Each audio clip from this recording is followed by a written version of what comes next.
Hi, welcome. Today we have a hood. So the purpose of today's video is to test out the new Liquid Elements polishers. We did an unboxing video last week. I have the 1-inch right here and I have the 5-inch, or 5-inch right here, which is a T4000 for some reason. So I talked about what is included in the kit on the video. So if you're interested in that, watch the video. This is a hood from a random Hyundai. And I made a decision, rather than continuing to polish on my own cars, which are in really good condition, and I don't want to just keep hitting them and burning through paint and having problems. I made a decision to go and buy a hood from a junkyard. So I actually picked up two of them. There's another white one you can kind of see on the edge of the camera over here. This one's from a Colorado. It's bent like a taco. The front of it's got a big dent in it, so it clearly couldn't be installed on something else. They sold me that for $30. And then this is from a Hyundai. It's black. It's a newer model, smaller dent. This one was $70, so I spent $100 on two hoods. But the idea is that I can use them for this. And if I ruin the clear coat, I don't care. And I've got a bunch of polisher tests that are going to be coming up. Liquid Elements is one of them. But I also have the DIY Detail Rotary over here that I haven't played around with yet, and a couple other things. And my cars are all corrected and coated with the exception of the gray Mini, but I'm running out of panels to do on that. So this will be for the channel for the foreseeable future. When I ruin this, I'll go on to that. When I ruin that, I'll buy another one. So this can be a good option if you want to learn how to do paint correction. Go and get a hood. Get one from a junkyard. So we're going to be using the Liquid Elements. This is the T4000. This is their 5-inch polisher. I'm using one of their pads. This is a yellow medium pad. That's my Lake Country pad washer. I've got a bottle of panel wipe here. This is DIY Detail Panel Prep. And let's grab a couple polishes that we can play around with on this. Let's try out Griot's Fast Correcting Cream. I haven't really spent a lot of time with that. I've tested it once or twice. So the first thing I like to do is get this pad damp. This is kind of a DIY detail thing.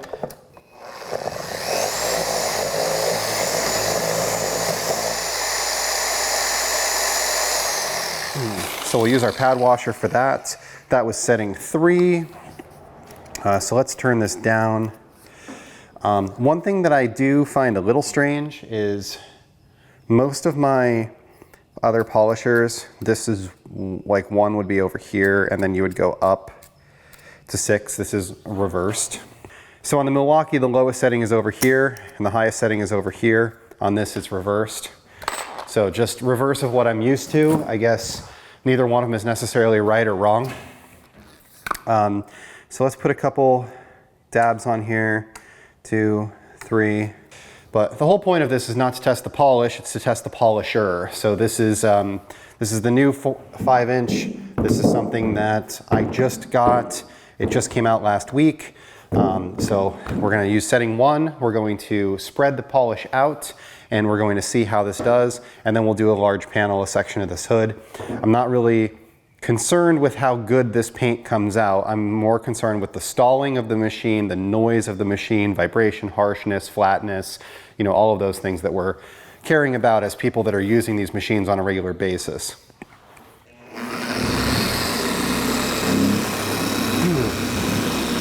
So fairly quiet. You could probably hear me talking over it. I'm not really yelling. I'm just, talking a little loudly. You notice that it does that ramp up when you first turn it on. So I've got it on setting 1, right? See how it kind of like gets up to speed a little bit over and then like flattens out. So I think that they're doing that to make it so that the unit can guarantee to hit that speed, but I don't really know for sure. So we've got our polish spread out here. Let's turn this up. Let's try like setting 3.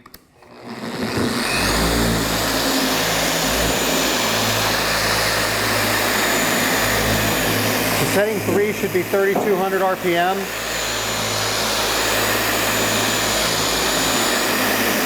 It's got plenty of power, plenty of torque. It does like to stay flat, which is nice. I'm not really fighting the machine. I could very easily use this one-handed, it seems.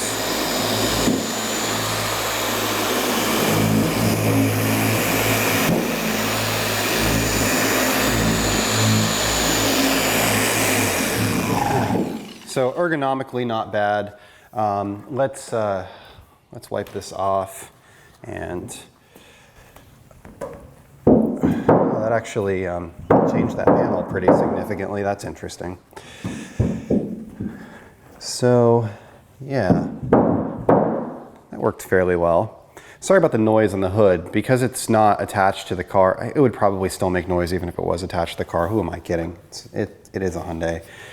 No offense to people that own Hyundais. They're economy cars. My Honda would be the same way.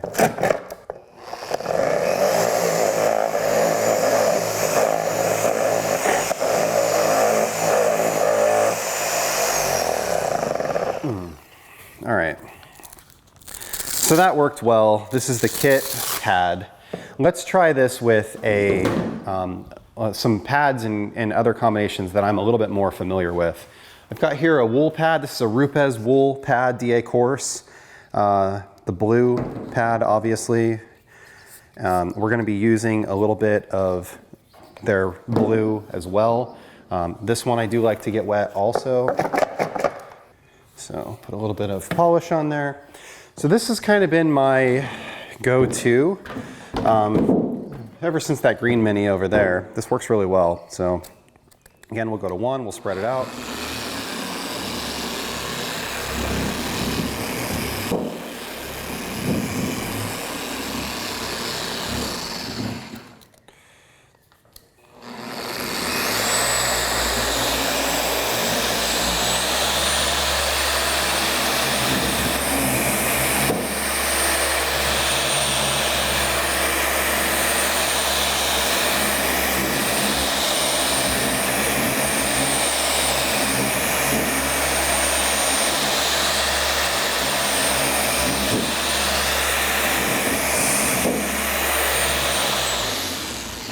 Okay, overworked the polish a little bit on that one, but I wanted to test a higher speed. So again, it has plenty of power, continuously rotates. One thing that I really like about this, as you can see, there's like these orange, it's like a insignia here. It's their logo that's on the back of the pad. Well, not the pad itself, but the head. You can actually see that the unit is rotating. So if you have any question about it, whether it's rotating or stalling, I really think it's a good polisher for beginners. So that did fairly well. Now, a lot of this hood is pretty trashed, but let's hit it now with a more of a finishing pad and test out how it finishes down. So for this, we'll use a Rupes white pad, and we'll use this M302 microcut polish. So that is interesting. So on the Rupes pads, the backing plate is a little bit larger than the pad. See that there? But the Rupes pads do kind of taper down.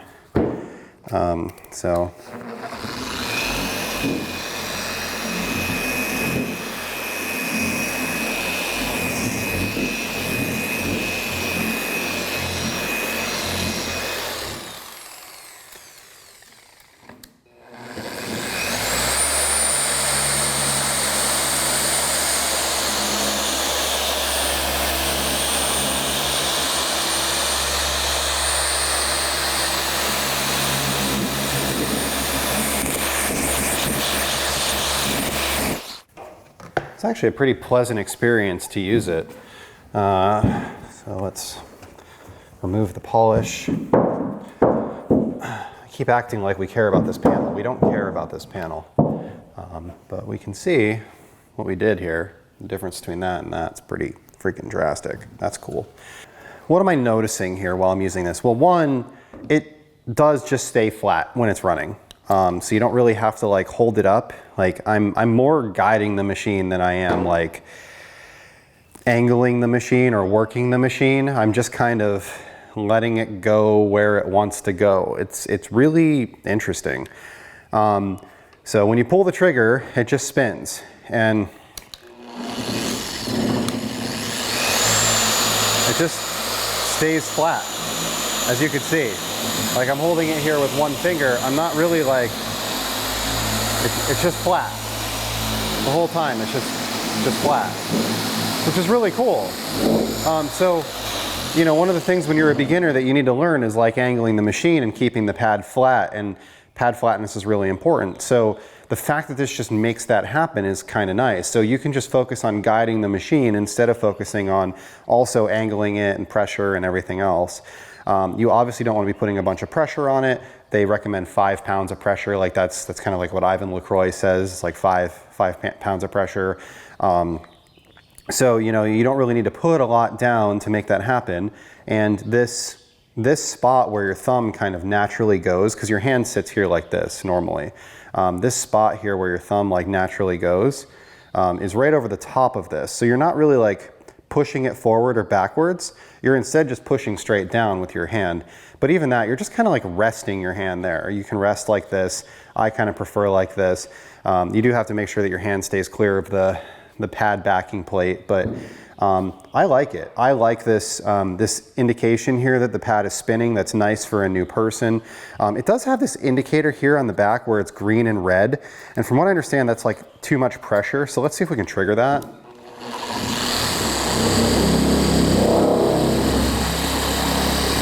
There we go. Okay, so I was able to make it stall. Now I dented the hood to do it, but I was able to make it stall.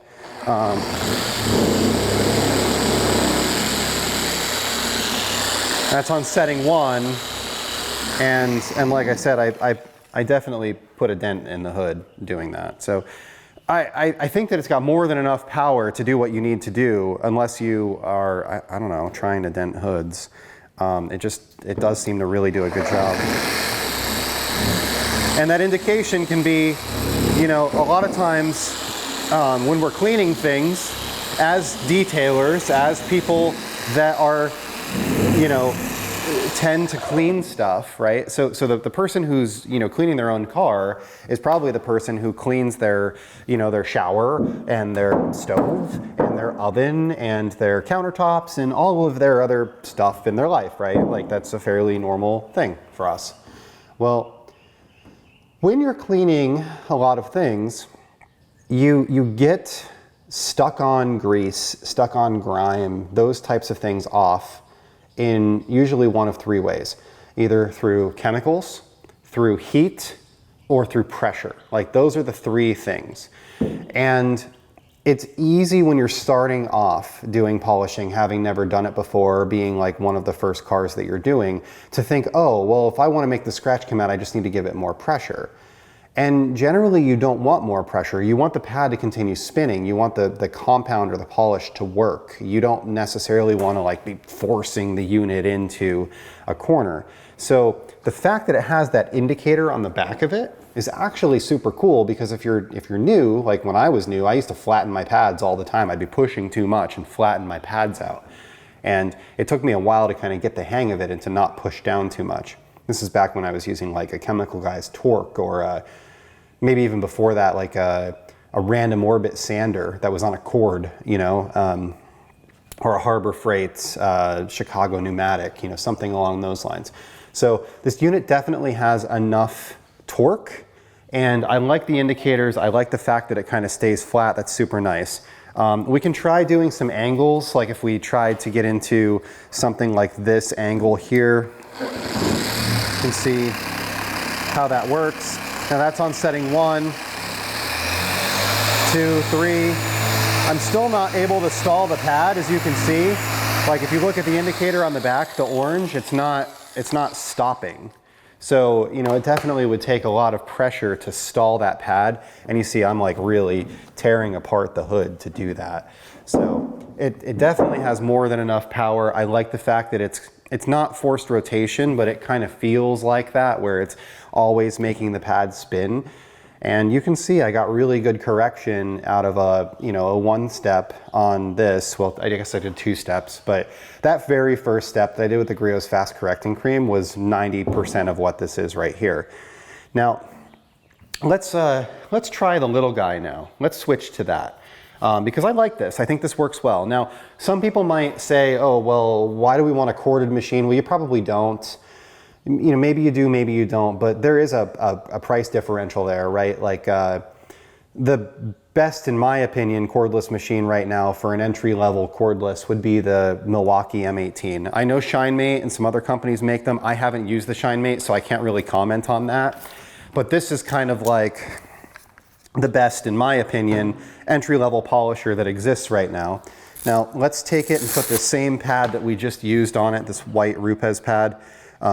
Let's throw a little bit more microcut on it, and let's just kind of do the same pass that we just did. And I'm going to show you what I mean on the difference.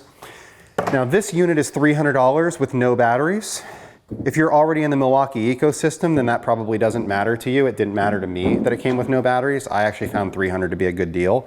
But if you're not in the Milwaukee ecosystem and you have to buy battery packs, you know, these are like $150 for 2 of them. If you get them on sale and catch them at the right time, you can probably buy a charger on Craigslist or eBay for 30, 40 bucks. So, I mean, reasonably, you're $500 into this machine before you're using it, unless you already have batteries, in which case it's 300 bucks. So this is kind of what I'm talking about. Like, if I don't hold this up, it doesn't stay flat. It wants to go on the back here. So I really have to be holding this up.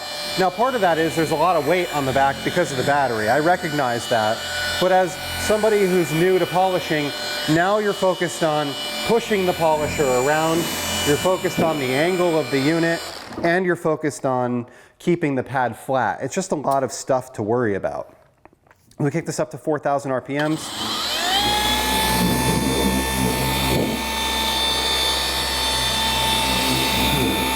This is probably a little bit noisier than the other one was.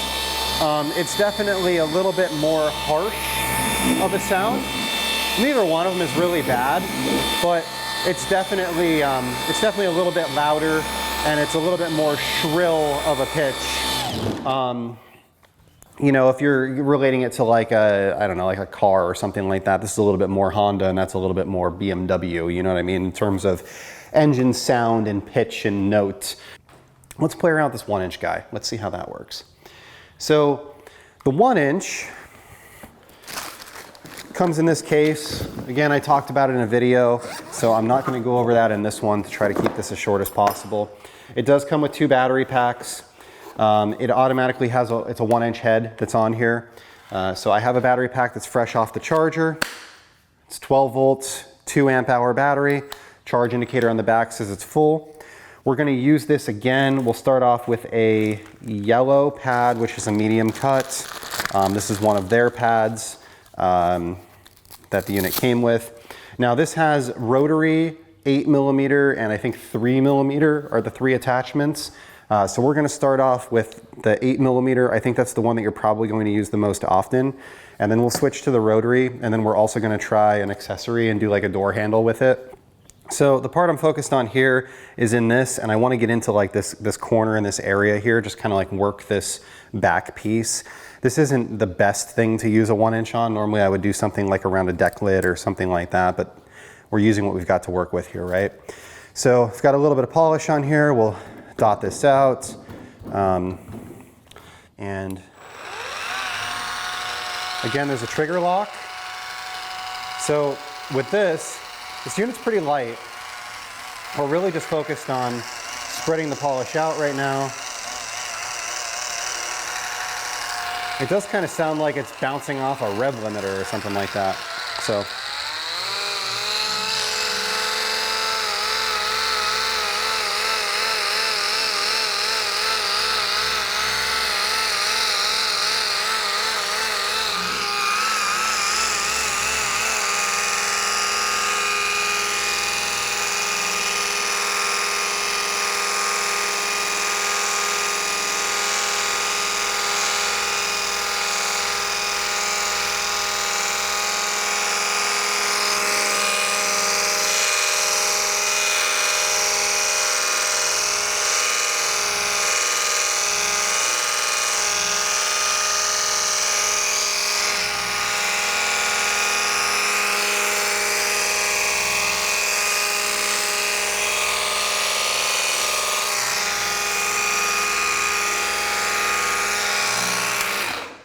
All right, so a little bit of edge work with that. Let's wipe this off, see how it looks.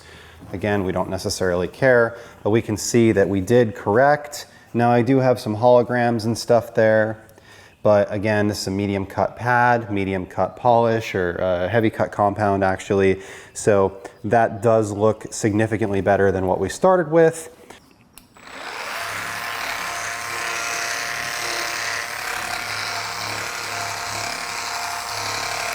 So.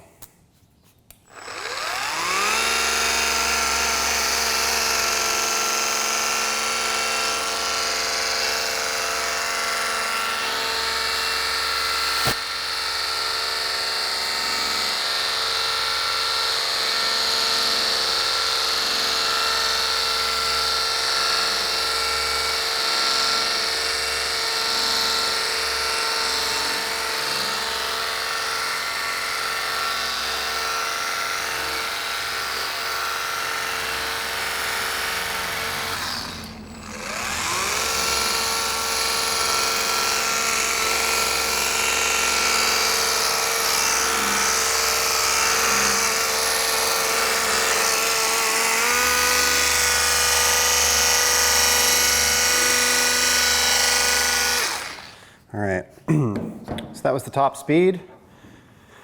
It's a 6, and I overworked the polish quite a bit there, trying to test it out and see if I could make it stall. It does do pretty well. I can't make it stall. Even if I push really hard, you can see how flat that pad is. It still continues to go. So it seems to have plenty of power. And their pads are effective, they do work, but I don't think they're available in the United States. So you're gonna get a couple with your unit, but you're not gonna be able to get any more, which is why I'm not really testing their pads. I just wanna make sure that, like, if the unit operates differently with their pads as opposed to others, that we know about that.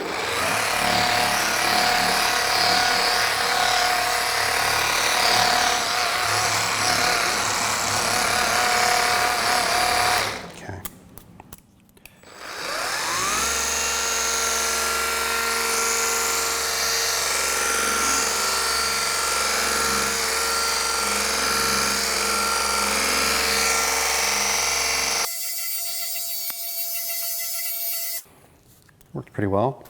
So this is actually, it's like a 2-inch pad, 1.5-inch pad. The Koshikemi pads are a little big. We could see that finished up pretty well. That hazing and holograms and stuff are gone, so that's really cool. Let's try sticking it into something like one of these bellies and see if I can get the thing to stall out. I don't think I'm gonna be able to, even with this larger pad, but it's still worth a shot. We'll use a slower speed like number 2. Yeah. You can see the pad is still rotating. This has a purple edge. So even though I'm pushing down to a point where I'm squashing the pad, it's way more pressure than I should ever be putting on it. It's still able to rotate. So it does seem, like I said, to have enough power, which is really, I think, all that's important here. Now, I touched on this a little bit in the previous video. There are different heads and accessories for this. Let's switch to a rotary on this guy, and we're gonna see how it works. In this kit that they give you, it's a plastic box. There are 3 different heads. So what I have on here right now is the 8mm random orbit. You do need a wrench that also comes with the kit. This wrench is what I would consider proprietary. It's got like a little fork on the back of it. You can see what that looks like. If you don't have this wrench, you're not gonna be able to change these. So that is an important thing, like don't lose the wrench. So you have to get it to the point that it's, there we go, locks into place like that. And then we can remove this using the other wrench. So these tools are gonna be important. I hope that somebody like OG will carry spares, because if somebody loses one of these, you're gonna kind of be screwed. A $200 polisher almost gets into the throwaway type of product price point. But still, I mean, it is still $200. We don't want to be throwing things away. So this is a little hot, something to note. I don't think that it's bad, but it is a little bit, like this piece that's in my hand right now is a little bit warm. And the head is slightly warm there as well, not hot. So let's run this with the rotary. So here is the rotary attachment. That's what it looks like. It's a metal cylinder. We're going to stick this wrench in here. Throw this on. Now, Matt at OG has talked before about having like 4 of the nanos, having like rotary long and rotary short, which is kind of crazy. But if you're a professional detailer, somebody that uses something like this all day, I could totally see having 2 of these, having one with the rotary head and having one with the other head so that you don't have to swap back and forth, because time is money for you if you're doing this professionally. So here this is with the rotary on it. We're gonna apply a little bit more polish and we'll test this out, see how this functions. And then next I wanna show you some of the APS accessories that are for the Rupes that also fit this. So.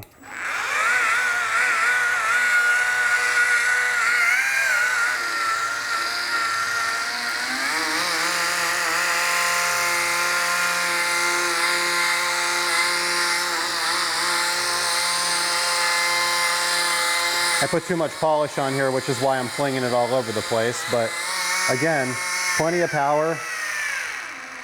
Now on rotary, I can kind of stall it, but I have to put way too much pressure on it to do it. See?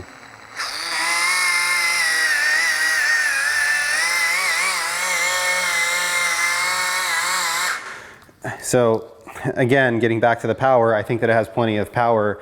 In order to stall this machine, you have to put like, I want to burn the paint levels of pressure on it. So, you know, it definitely has a ton of power. Now, I have a Rupes Nano, which is an alternative to this. It's a 1-inch, it's from Rupes. Rupes is one of the leaders in the industry. I'm gonna go grab that. We're gonna talk about the differences between the two. The Rupes is triple the money, and honestly, I think I like this every bit as much as the Rupes, just in my first couple of uses. Now, I've had the Rupes for a couple of years, so longevity will play a role in this. So here's the Rupes. Now, this has a brand new battery in it. I just charged it, pulled it off the charger because I want to be very fair. So one of the things we run into with this Rupes is that if you're applying a lot of pressure and the battery gets slightly low, it'll actually like shut down. We've even had it do it with charger or batteries that were fresh off the charger. That is something that happens as the unit like warms up. Now, I've only used this for a short amount of time, but it does definitely seem to have more power than the Rupes does, just in the experience that I've had with it so far. You know, we take that, go over to this.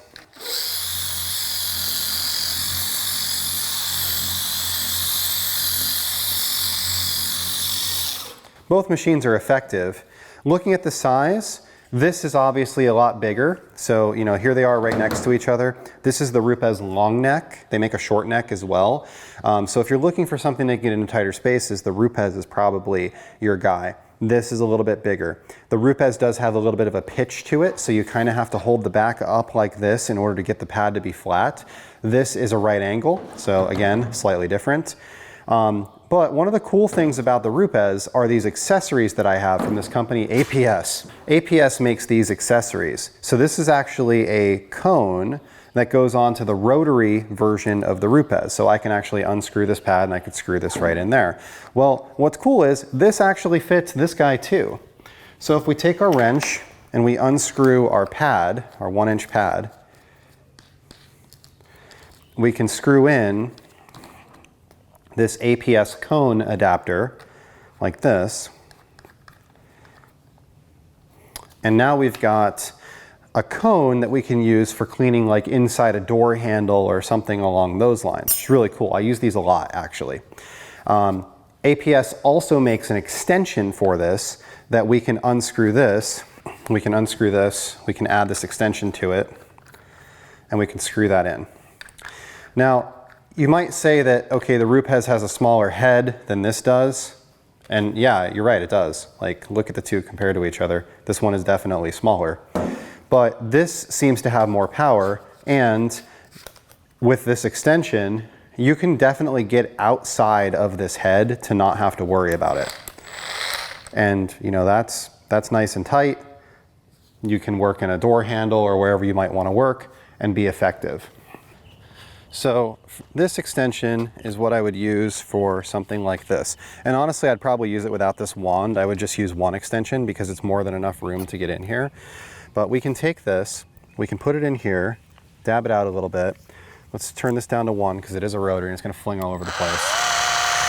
And we can very easily get in here with this cone and get this pocket area behind the door handle, which can often be tough, but is often wrecked by people with nails or rings. So let's do that. I'll turn this up.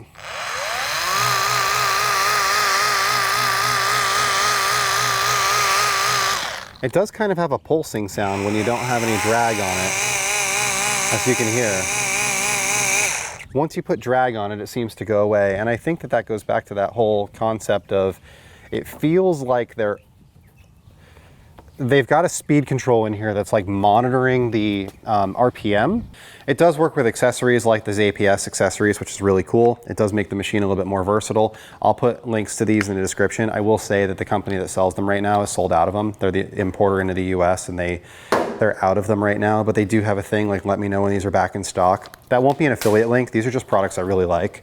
Honest assessment, like let's talk through this. Let's say who are these for? Do I like them? Would I use them? Do I think you should spend your hard-earned money on them? All of that, right? So, number one, do I like them? Well, they work well. They are definitely geared towards an entry-level person, right? So if you're somebody who's getting started in polishing, you're looking for an entry-level polisher, I think that these are really good options. I bought both of these together for about $4.50 shipped. Now that's inside the hex price, which saves me 10%, but even without the 10% off, it's still a really good price. They're like $200 and $225 or something like that retail. Plus you'll pay tax, and if you're not inside the hex, you'll have shipping. Could I use them all day, every day to do paint corrections on my own cars? Absolutely. I think that they could definitely be functional. They're definitely usable. They're definitely workable. There are things that I like about this more than my Milwaukee, and there are things that I like about this less than my Milwaukee. And before my Milwaukee, I had a Flex XFE 15. Before that, I had a Max Shine polisher. The Max Shine polisher had a lot of power, but it wasn't really smooth. The Flex was really smooth, but had no power. I more so switched to that because of the convenience of the Flex, but I actually still kept my corded for a while. When I got the Milwaukee, I got rid of both of them because that was both smooth and convenient, had a lot of power, works really well. I think that that is a great option. Like I said though, if you're not in the Milwaukee ecosystem, if you have to buy batteries, that is a $500 investment. Which if you're a professional detailer and you're doing paint corrections and ceramic coatings, you're probably charging $1,000 a car or more anyway. So $500 isn't really a lot to buy a piece of equipment that you're going to use all day, every day. If you don't want to have to deal with batteries and the weight of a unit like that, this is a really good option. I know that Rupes has the LHR 15 Mark III. They also have their new HLR 15, which is their cordless. I have not used the Rupes cordless. I've seen a bunch of videos on it. It seems like it works really well with the Rupes pads. It doesn't work really well if you want to use other brands of pads. That's just my assessment from the reviews that I've watched. That doesn't mean that it's a bad machine. A lot of people say that it's really smooth and that it works very well. The Milwaukee, in my opinion, is a great option for a prosumer, consumer, professional detailer, somebody who doesn't want to spend the most money they can on the absolute best product, but they want something that's going to be reasonable and is going to work pretty well. I bought mine. I've been very happy with it. It's worked well. It hasn't let me down. I have a bunch of batteries, so the batteries aren't an issue for me. I probably have 10 M18 batteries for my Milwaukees. I like that CP 3.0 battery. That's my favorite. A pair of those, like I said, is like 120 bucks, 130 bucks. You can probably find them on sale. A charger is going to be 30, 40 bucks. And then, the polisher itself is $2.99. They do make a kit with battery packs, but it comes with XC6s, which are nice batteries, but they're heavy. I would probably rather do the separates and try to find batteries myself. I think that this is a great option for 200 bucks for somebody who doesn't care about cordless, is okay. I mean, it has a 25-foot cord. So I plugged it in over there in my cord reel, but like I haven't been bothered by the fact that this has a cord. Now I'm not running around a car with it. Like, let's just be fair about that. But 25 feet is a lot. You could easily throw a cord under the front of a car and go all the way down one side with a 25-foot power cord, and then come back around and go all the way down the other side with a 25-foot power cord. Yeah, you have to manage it. You have to throw it over your shoulder. You have to do something like that to kind of keep it out of your way so that you're not dragging it across your hood and introducing marring and scratches. But you don't have to worry about swapping batteries. You don't have to worry about them going dead. So for somebody who's looking for a corded polisher, I think it's a great option. Now, LE does have a cordless. They are bringing to the United States. It's not here yet. So we'll see that when it comes out. I'll get one and I'll test it. As far as the Nano is concerned, if this existed first, I don't think that I ever would have tried this, honestly. This works really, really well. It's very effective. It has tons of power. It's got a pleasant sound. This, again, is a little bit, it's about the same amount of noise, but this is a higher pitch than this. The pulsing is a little funny from a sound perspective. Like, it does this kind of pulse thing where it seems like it's trying to give it more power to avoid stalling, but then also ramping back power at the same time to keep the RPMs correct. So it's kind of like, if you don't have a pressure on it, it does like that kind of pulse sound. But when I was using it normally and I was just kind of in here working, it wasn't pulsing at all. And even that, you don't really feel anything. It's just a sound change is what I'm hearing. So this is obviously longer. If you're looking for something shorter, the Rupes is shorter. The Rupes has the ability to be corded as well. They come with an adapter that you can plug in that makes it corded. I bought the kit. The adapter is in my drawer over there. I have never used it. I don't know how well it works because I've never tried it, never once. I always liked the Rupes because it had a nice small head, but then once I got the APS accessories, I kind of stopped caring about that because you can get the machine out of where you need to work and you can use the extensions to get into where you need to work. So if you're trying to get around a mirror or under a handle or something like I showed you on camera, you can totally do that with these cones. I like these a lot. I would recommend picking them up either if you have the Rupes or if you have this. And again, it's not even an affiliate link. These are just really good. So I think that this is a good option. I think that it works very well. I mean, time will tell how well it holds up, but it does have a warranty. So if we had an issue, we could theoretically get it warrantied. I do like that this has a trigger lock on it. So, you know, if you hold this in, you can lock the trigger.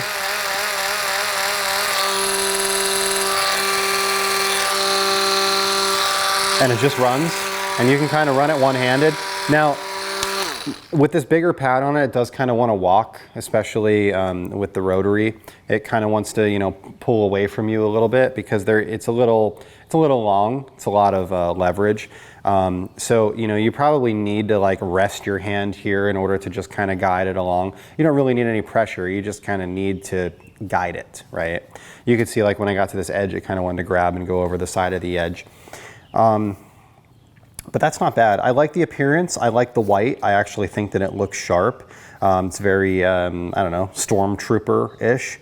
From a quality perspective, the plastic doesn't feel thin or cheap or chintzy. Like, it feels like it's built well. It does look like this plastic housing is 2 pieces here. So like if you pulled out these 4 screws, this is a piece, this is a piece, and then the back is a piece that's separated like on this plane. Seems well made, well thought out. It works well. I personally will probably, I'll probably hang on to the LE, the 5-inch. I don't think that it's worthwhile to sell it. I think that it works very, very well. I have the Milwaukee. I'm not going to sell that either. I'm probably going to keep them both. I haven't had a corded polisher in a long time. I sold my Max Shine when I got the Milwaukee, and I sold the IG561, and I've just kind of used that as my only polisher.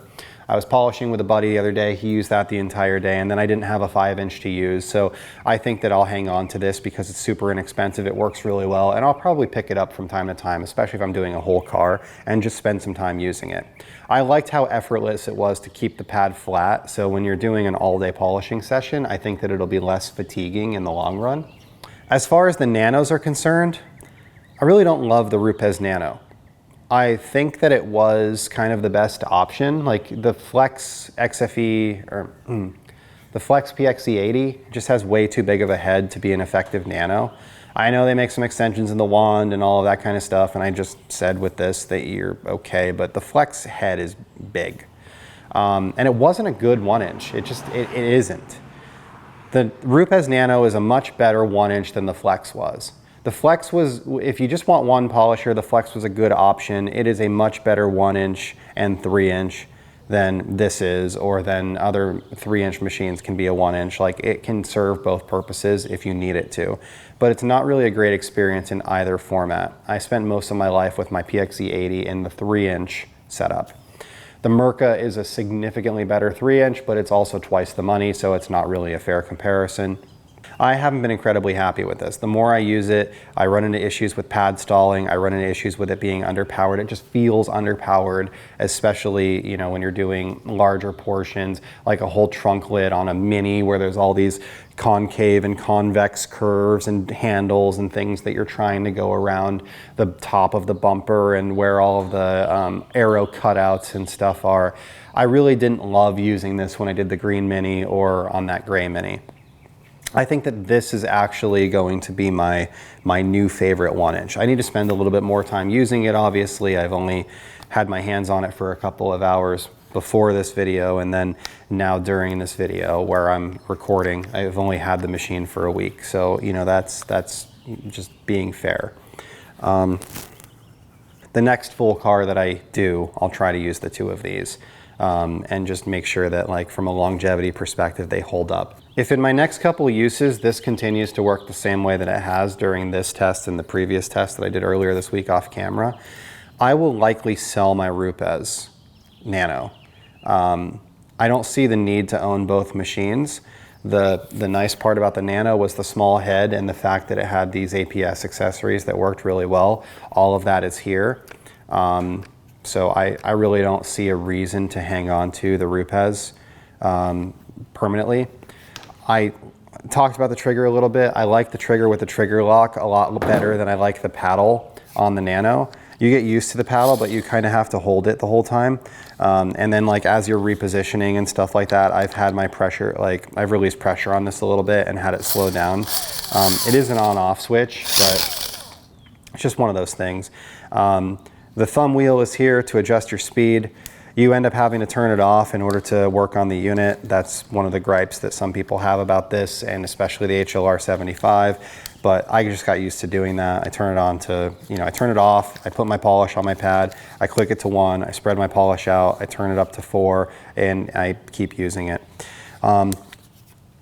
This has it as a thumb wheel. Because the trigger is on the bottom, you can apply your polish without worrying about, you know, hitting this or causing an issue, so you don't really have to turn it all the way to 0. You could probably use this on, like, number 3 all day and not really have to go up and down if you're careful when you're spreading out your polish or you don't put too much polish on it. Something that I find interesting is the fact that this has 1 over here and 5 over here, or 6 over here. So this is the opposite. 6 is over here and 1 is over here on the 5-inch. 1 is over here and 6 is over here on the 1-inch. So when you flip back and forth between the two of them, the speed up and speed down is actually reversed. This matches the Milwaukee. It doesn't match this. I like this kind of, I don't know how to describe it, like these hard corners. It looks kind of like a stop sign, or I want to use the word hexagon, but a hexagon has 6 sides. There's 14 sides on it. It's just kind of interesting. It's got like these like ridges and stuff, which makes it sit in your hand really well and easy to grip rather than just being smooth and kind of getting slippery. The whole thing is rubberized. I like the LE here on the bottom. You know, there is some branding on it. There's an LE here as well, but I think that it looks good. Little nitpicky things, like when you look at the battery level on the back here, there's a little bit of white that you can see in this first lens here and a little bit of white that you can see in this lens. Like the overlay isn't exactly lined up with the 3 holes where the LEDs are. When they're lit, you can't really tell, but when they're off, you can. And this sticker isn't exactly centered in this section here, but again, it's a new company that you know, is building products and they're kind of taking off. So I would assume that these things are going to get a little bit better over time, or maybe they won't as they ramp up production. Maybe they'll lose some QC. But I'm guessing that they're trying to ramp up production right now, and there might end up being some quality control issues, but who knows. These worked very well right out of the box. I didn't have any issues with them. I wouldn't hesitate to recommend them to somebody. If you ask me who they're for somebody getting into polishing. They're for somebody who, you know, they're probably appropriate for me, honestly. I have 4 cars. They're mostly clean. I polish them once or twice a year when I'm doing I do a paint correction and a ceramic replacement. They're probably really good for me. The Merc is overkill. That's for a professional. That's somebody who's using it all day. I don't need the noise and vibration statistics out of the app, you know. I just need something that's going to be effective and going to work. These 2 machines could probably do a whole car very well. A 5-inch can do most panels on most cars. A 1-inch can do all of your edge work. You don't really need a 3-inch. 3-inch is convenient for larger panels of edge work and panels where there are more, you know, concave or convex shapes. You could always do what you can do with a 3-inch with a 1-inch if you chose to. It would just take you longer, of course. Somebody who's entry level, getting into polishing, wanting to start a detailing business, trying to cut costs, you know, for like a professional detailer getting started off, they've got a Karcher K1700 and a Predator generator and a used Chevy Express van, and you know, they're trying to get started with mobile. I think this is a really good option. This being an 8 amp 120 volt unit, it's going to be able to run off of a standard generator without much of an issue at all. If it'll run your pressure washer, it'll definitely run this. It's easier to drive than a vacuum. A shop vac is going to be. I think the 1-inch is very effective. I think that it's as good as the Rupes in a lot of ways. I think that it's better than the Rupes in some ways and worse in some ways, but I honestly think between the 2, I would buy this again. If these were both gone tomorrow and I wanted to buy a new 1-inch, I think I would just get this. That is not better for triple the money. It's just not. It's a $600 machine. And I get that's the kit price. There's like a unit only price or whatever, but the reality is that this is a lot more expensive regardless of how you buy it. This comes with the same 2 battery packs, the charger. It comes with a couple pads in the box, rotary ability and DA. Like I said, it works with these APS extensions, which are super good. The batteries on this are 10.8 volt, 2 amp. These are 12 volt, 2 amp, which is very similar. This is going to be slightly less power. It's a little bit longer. That's the only downside. The only real downside, I think, is the length. From a weight perspective, this is definitely heavier than this, but not by a lot. But yeah, they're both really, really nice units. So I thank you for watching today. I hope that you'll subscribe. If you are interested in checking out the LE polishers, there is a link in the description. That link is an affiliate link. If you click on that link, it will give me a small kickback if you do make a purchase from Obsessed Garage to buy these. It's like 5%. It's one of the ways that you help to support my channel. It doesn't cost you any additional money. It just gives me a kickback. Regardless of whether you give me a kickback or like my channel or don't like my channel, I do recommend these, and you know, you can just go to obsessedgarage.com. You can click on Liquid Elements and you can go into the page to find these yourself. They are available there. This Rupes Nano is also available from them, as well as a lot of other places. The Milwaukee is also available from them, as well as a lot of other places. So you can, you know, feel free to check out some of those other products if you're interested in them. Some of the other things that you've seen me use today: Griot's Fast Correcting Cream, Koch Chemie Microcut. I'll put links in the description to those. I really like Microcut. Like, of everything that I use today in terms of chemicals, if I had to say like this is one chemical to buy Koch Chemie Microcut and try it out. I really, really like it. I think that it finishes very well. I think that it works incredibly well. It's a really, really good product. So anyway, I'm gonna go take my dogs for a walk so they'll stop whining at the door. Thank you for checking this out today. I hope you're having a great day. See you next time.